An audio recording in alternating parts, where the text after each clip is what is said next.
We're back with another 25M and a terms that sound intimidating but are actually pretty simple once you strip away the Wall Street jargon. Think of this as your cheat sheet for sounding smart in boardrooms, or at least not getting totally lost in the conversation. Let's go.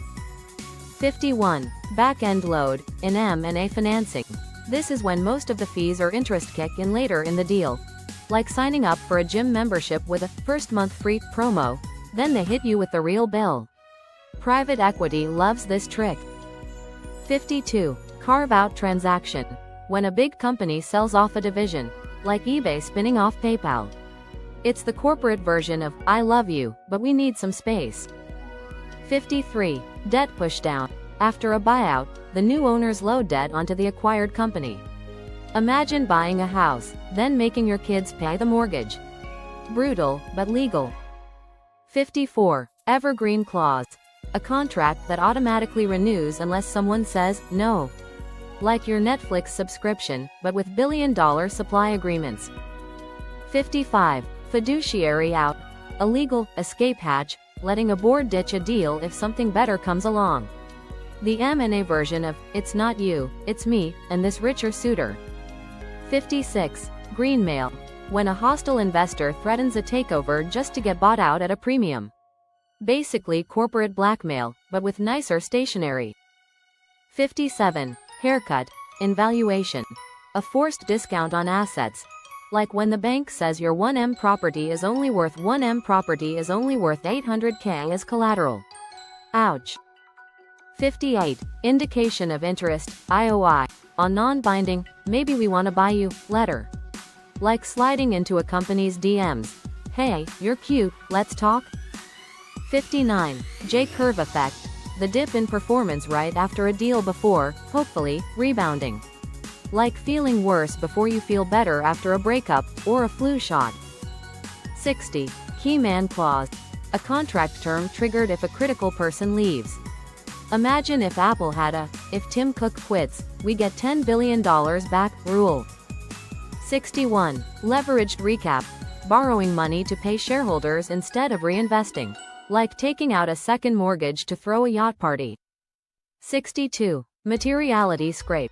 A sneaky way to ignore small breaches in a contract. Yeah, you lied about 5% of revenue, but who's counting? 63. Naked no-shop clause. When a seller promises not to seek other buyers, without getting a firm offer first. Risky, like agreeing to be exclusive after one date. 64. Operating covenant, rules forcing a company to keep business as usual before closing. No, you can't sell all the office furniture before we take over. 65. Purchase price adjustment, PPA. The final bill gets tweaked based on what's actually in the bank at closing.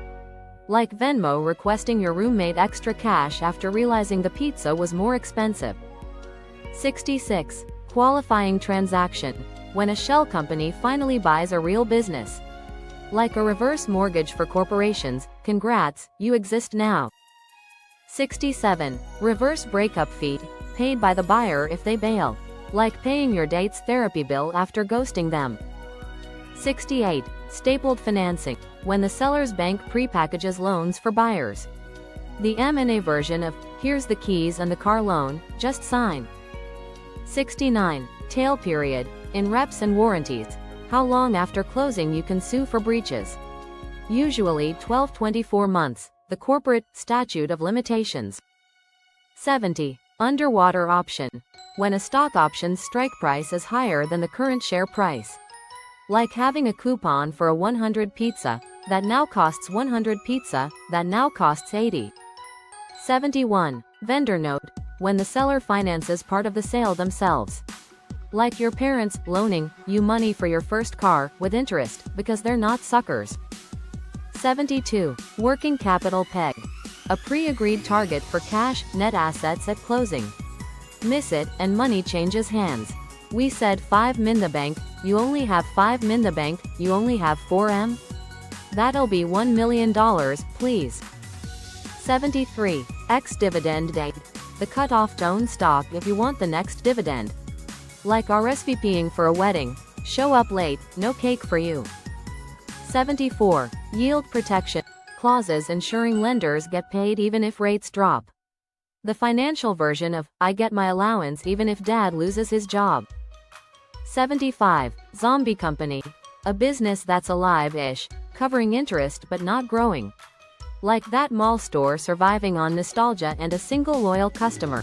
That's 75 total terms down. Want the final 25? Smash like, subscribe, and comment which term made you laugh or cry.